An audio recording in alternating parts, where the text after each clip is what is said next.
The story begins inside Shawshank Prison during an early morning prisoner roll call. One by one, inmates step out of their cells and line up while guards count them.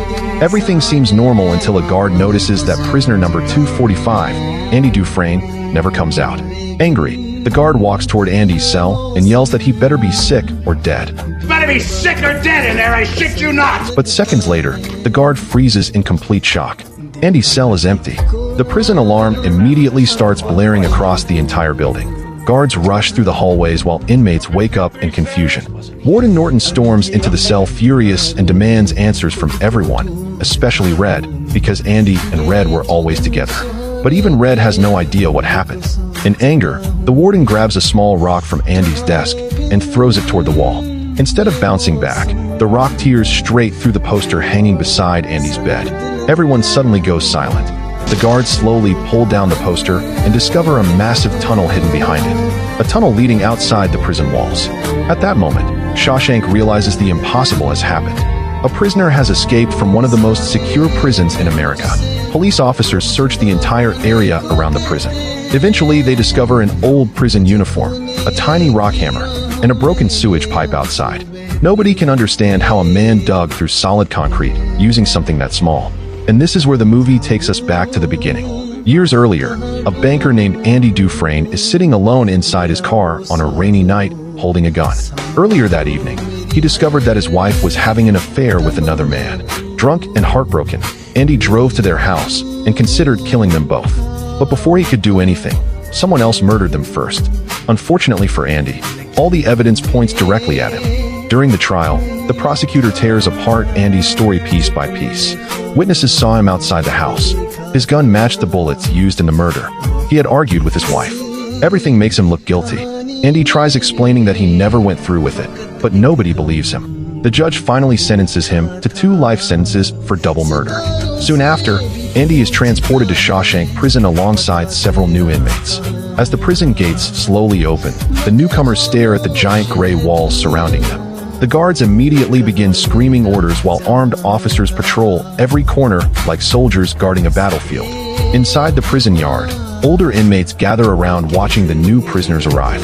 For them, this has become entertainment. They begin placing bets on which newcomer will break down crying first during the night. Most of them choose a fat, nervous prisoner who already looks terrified. But Red notices Andy standing quietly in the line without speaking to anyone. Something about Andy catches his attention, so Red bets on him instead. The new prisoners are stripped, searched, and thrown into their cells. Before lights out, Warden Norton introduces himself.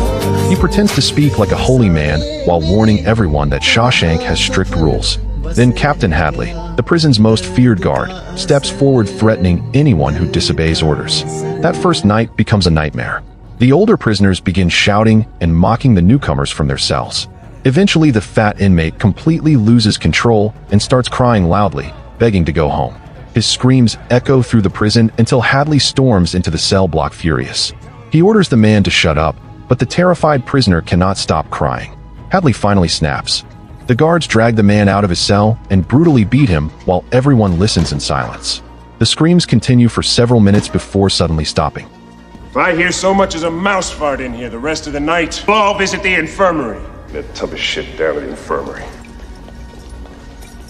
The next morning, the inmates learn that the prisoner died from the beating. Nobody even remembers his name. But Red notices something strange. Throughout the entire night, Andy never made a sound. He just sat quietly inside his cell like he was somewhere else entirely.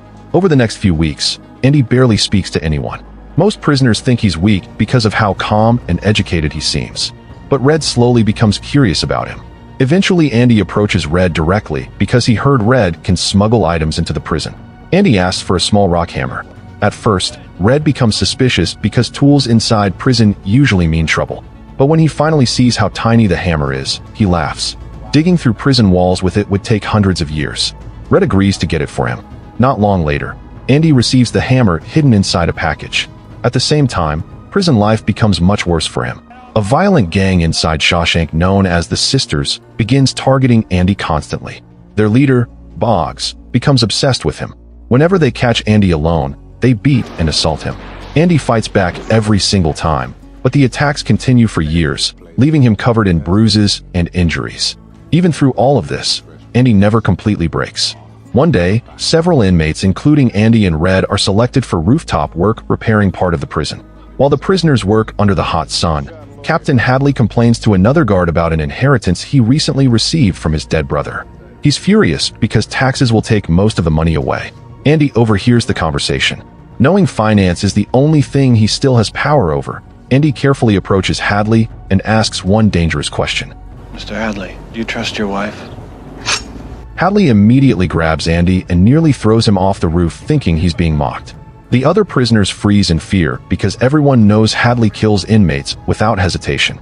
But Andy quickly explains that the money can legally be transferred to Hadley's wife as a tax-free gift, allowing him to keep almost all of it. Hadley slowly realizes Andy is telling the truth. In exchange for helping with the paperwork, Andy asks for only one thing: cold beers for the prisoners working on the roof. A few days later, the prisoners sit together on the rooftop drinking beer under the sunlight like free men for the first time in years. Andy doesn't drink himself. Instead, he quietly watches the others enjoying the moment while smiling to himself. From that day forward, the inmates begin respecting him. Even Red finally realizes that Andy Dufresne is very different from everyone else inside Shawshank Prison. After the rooftop incident, Andy slowly becomes one of the most respected inmates in Shawshank. Guards begin coming to him for financial advice, tax forms, and paperwork because they realize he's smarter than most lawyers outside prison.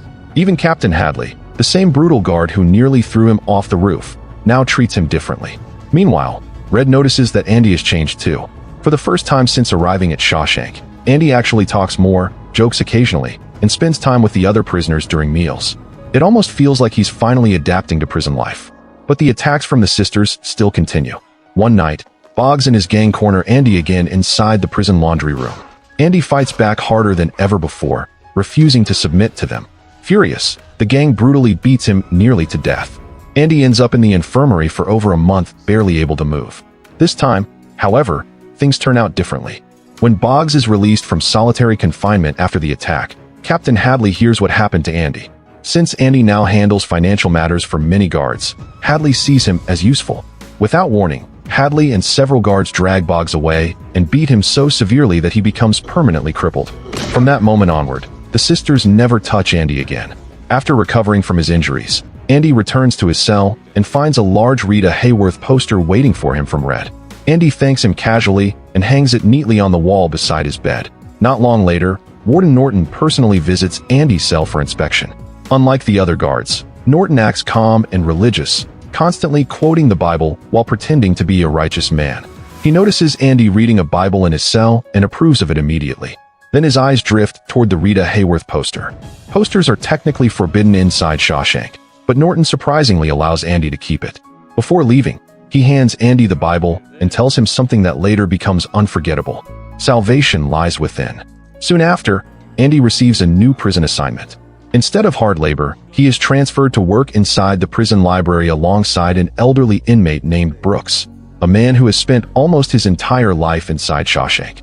At first, the library is tiny and outdated. Most prisoners don't even bother visiting because there's barely anything useful there. But Andy immediately starts trying to improve it. Every single week, he writes letters to the state senate asking for funds, books, and supplies to expand the library. The prison administration completely ignores him. Still, Andy continues writing letter after letter every week without stopping. Meanwhile, his reputation keeps growing across the prison. Guards from different blocks line up for financial advice. Andy helps them with taxes, investments, insurance, and savings. Eventually, even Warden Norton secretly uses Andy to help launder illegal money earned through prison labor contracts. Norton creates a system where prisoners work outside Shawshank for almost no pay while he pockets huge profits. Since the money is illegal, Andy creates fake bank accounts under the identity of a made-up person named Randall Stevens. On paper, Randall Stevens looks completely real with signatures, identification, and financial records. In reality, he doesn't exist. Years begin passing quickly inside Shawshank. Then one day, something unexpected happens. Brooks suddenly grabs another inmate and holds a knife to his throat inside the library. Guards rush in while everyone panics. But Brooks starts crying hysterically, saying he doesn't want to leave prison. The inmates finally learn the truth. After spending 50 years inside Shawshank, Brooks has been approved for parole. Instead of feeling happy, Brooks is terrified. Prison has become the only life he understands.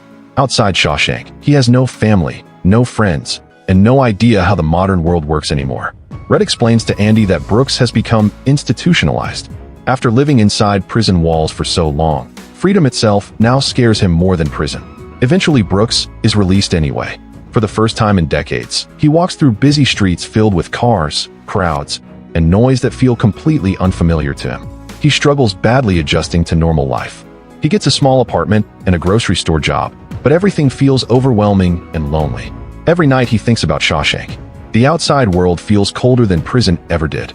Finally, unable to handle the loneliness anymore, Brooks hangs himself inside his apartment after carving the words "Brooks was here" into the wooden ceiling beam. Back inside Shawshank, the prisoners receive the heartbreaking news. Andy quietly thinks about Brooks for a long time. Around this same period, Andy's endless letters finally pay off. The state senate sends him several boxes of books, records, and a small amount of money for the library. Most people would have stopped there, but Andy immediately decides to write even more letters asking for additional funding. One afternoon, while sorting through donated records, Andy finds a classical opera recording. An idea suddenly forms in his head. While working inside the warden's office, Andy locks the door and places the record onto the loudspeaker system connected throughout Shawshank Prison. Then he plays the music at full volume. Beautiful opera music suddenly echoes across every hallway, cell, and prison yard. The inmates freeze in disbelief. Even the guards stop moving. For a brief moment, the entire prison feels different.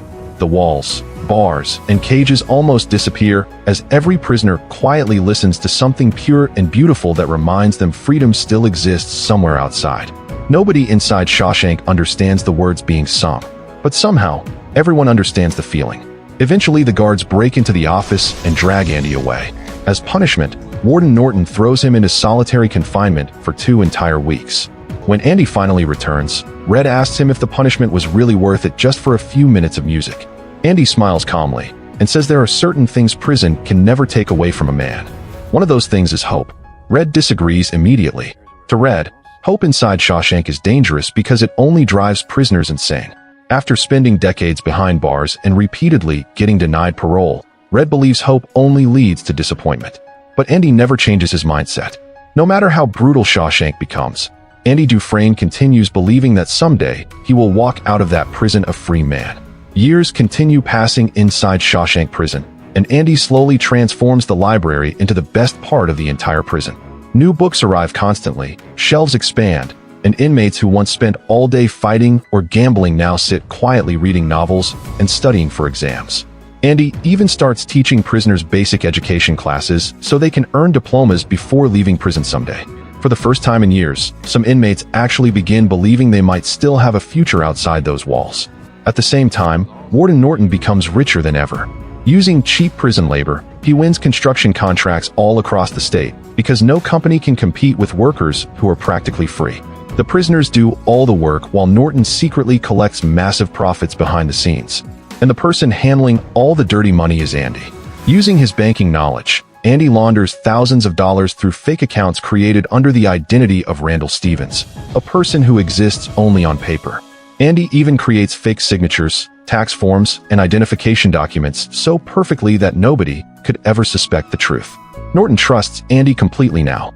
But what Norton doesn't realize is that Andy quietly keeps copies of every financial record. Then in 1965, Shawshank receives another new batch of inmates. Among them is a young, energetic prisoner named Tommy Williams. Unlike most inmates, Tommy is loud, funny, and constantly talking. He quickly becomes friends with Red and the others, bringing fresh energy into the prison after years of depressing routine. Tommy eventually starts spending time with Andy inside the library. Since Tommy never finished school, Andy offers to help him study for his diploma exams. At first, Tommy jokes around and doesn't take the lessons seriously, but over time he genuinely starts trying. For the first time in his life, somebody actually believes he can become better. One night, while talking with Red and Andy, Tommy suddenly mentions something shocking. Years earlier inside another prison, Tommy shared a cell with a dangerous criminal who bragged about committing a double murder during a robbery. According to the criminal, he broke into a rich banker's house and killed both the banker's wife and her lover after they woke up unexpectedly. Then he laughed about how the husband got blamed for everything. The moment Tommy finishes the story, Andy freezes completely, because every single detail matches the murder case that sent him to Shawshank. For nearly 20 years, Andy has lived as an innocent man behind bars. And now, for the first time, He finally has proof that could clear his name. The next morning, Andy rushes directly to Warden Norton and explains everything. He begs Norton to reopen the investigation and contact the proper authorities. At first, Norton pretends not to care, but deep down, he becomes terrified. If Andy gets released, the entire money laundering operation could collapse. Andy knows every illegal secret tied to Norton's fortune. He knows about the fake accounts, the corruption, the stolen money, everything. Norton cannot allow Andy to leave Shawshank alive. Still hoping for justice, Andy insists Tommy can testify and expose the real killer. Norton calmly tells him the courts would never believe a criminal story after so many years. Andy becomes furious. For the first time in the movie, he completely loses control and screams at Norton, accusing him of trapping an innocent man inside prison for profit. Norton's expression instantly changes. Without another word, he orders guards to drag Andy into solitary confinement. A few days later, Norton secretly calls Tommy outside into the prison yard late at night. He asks Tommy if the story about the real killer is actually true. Tommy nervously confirms everything. The young inmate believes the warden truly wants to help Andy.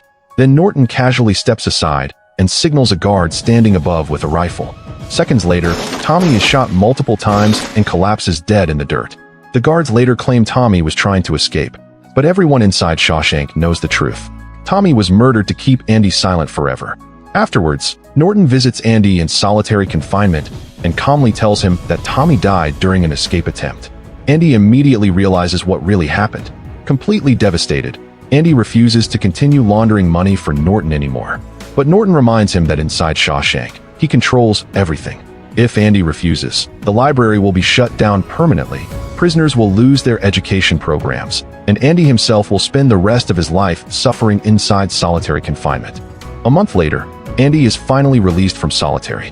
When he walks back into the prison yard, Red notices something different about him. Andy looks exhausted, quieter, almost emotionally broken. That night, Andy sits beside Red and begins talking about a place in Mexico called Zaguataneo. He describes it as a peaceful town beside the ocean where nobody asks questions and a man can finally live freely without remembering his past. Andy dreams about opening a small hotel there and fixing old fishing boats near the beach. Then he looks directly at Red and says he hopes someday Red will join him there. But Red quickly shuts the idea down. After spending most of his life inside prison, Red no longer believes in dreams. To him, hope is dangerous because it makes disappointment even more painful. Andy simply smiles and says one of the most important lines in the entire story: "Get busy living or get busy dying." Before leaving, Andy gives Red strange instructions. He tells him that if he ever gets released from prison, he should travel to a field near Buxton. There, beneath a large oak tree beside a stone wall, Andy has hidden something important for him. Red becomes confused by how serious Andy suddenly sounds.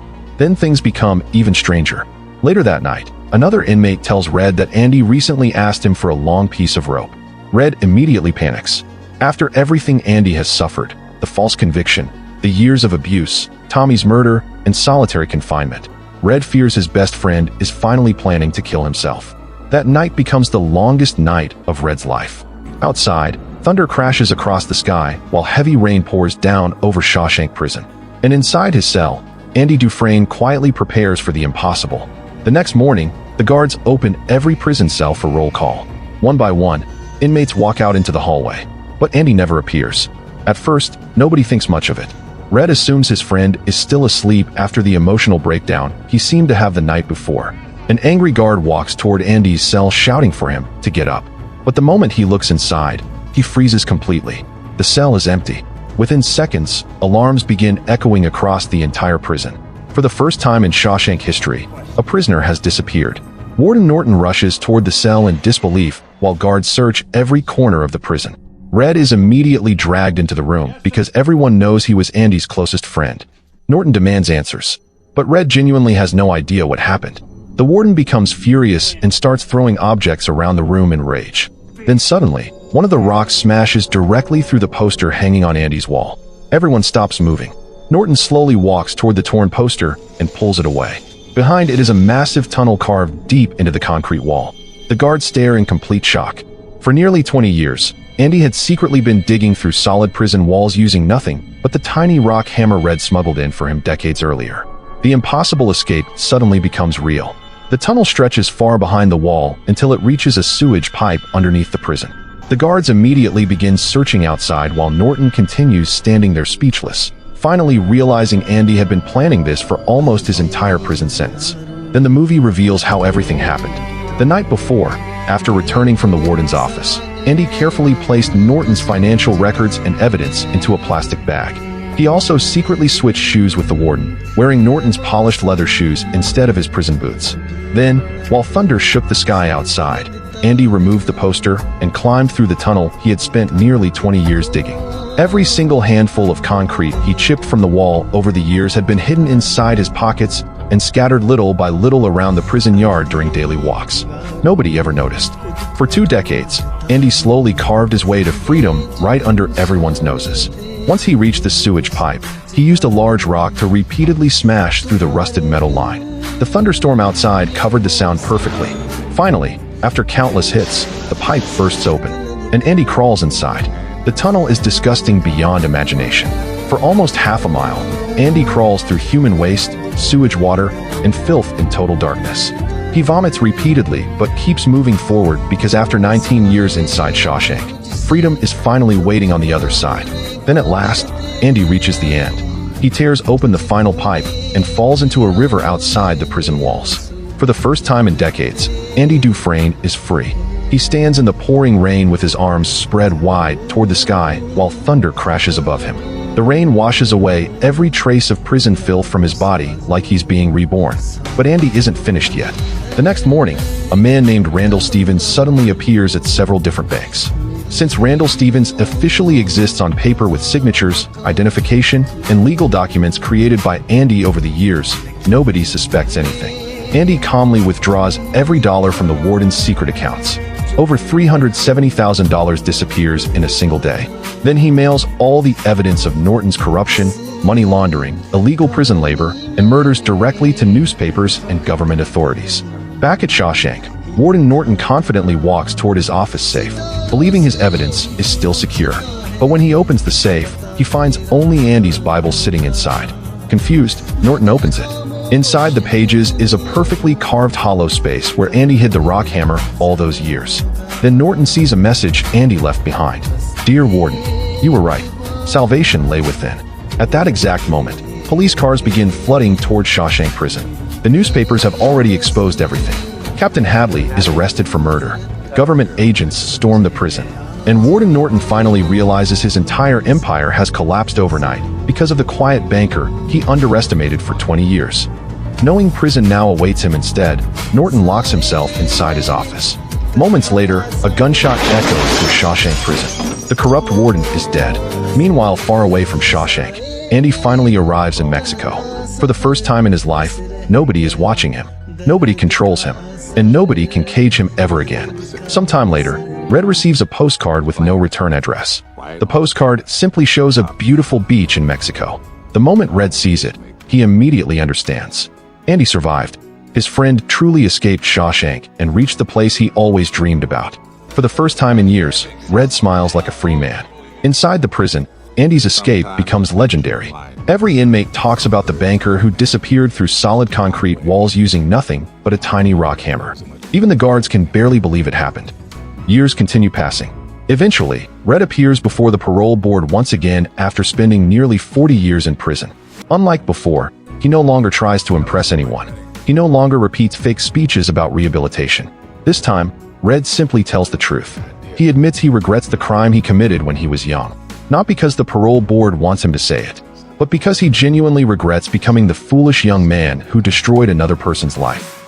The parole board silently listens. For the first time in decades, Red speaks honestly without fear. Then finally, after 40 years behind bars, the board approves his parole. Red slowly walks out of Shawshank Prison carrying only a small bag. The giant prison gates close behind him forever. But freedom no longer feels exciting. It feels terrifying. The outside world has changed too much. Cars move faster. Buildings are taller. People live differently. Red feels exactly like Brooks once did. Lost. Confused. Institutionalized. He gets assigned a tiny apartment and starts working at a grocery store bagging food for customers. Every time he wants to use the bathroom, he instinctively asks permission from his manager like he's still in prison. At night, Red sits alone thinking about Shawshank, thinking about Brooks, thinking about Andy. Sometimes the loneliness becomes so overwhelming that Red considers committing another crime just to return to prison where life feels familiar. But then he remembers the promise he made to Andy. So one day, Red finally decides to take a risk. He violates his parole and travels to the location Andy described years earlier. After a long journey, Red arrives at a massive hayfield with a tall oak tree standing beside a stone wall. He slowly walks toward it. Then underneath a black volcanic rock, Red discovers a small hidden box. Inside is money, and a letter from Andy. In the letter, Andy tells Red that if he came this far, maybe he can come a little farther. Andy asks Red to join him in Mexico because he needs a friend there. Then Andy repeats the words Red once mocked years ago inside prison. Hope is a good thing, maybe the best of things. Reading the letter changes something inside Red completely. For the first time in his life, he finally chooses hope over fear. Soon afterward, Red crosses the border into Mexico despite violating parole.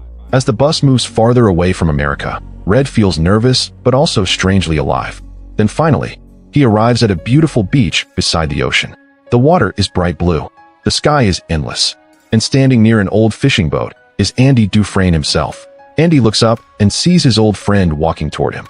After decades of prison walls, suffering, beatings, corruption, and hopelessness, the two friends finally reunite as free men beside the ocean Andy dreamed about for nearly 20 years.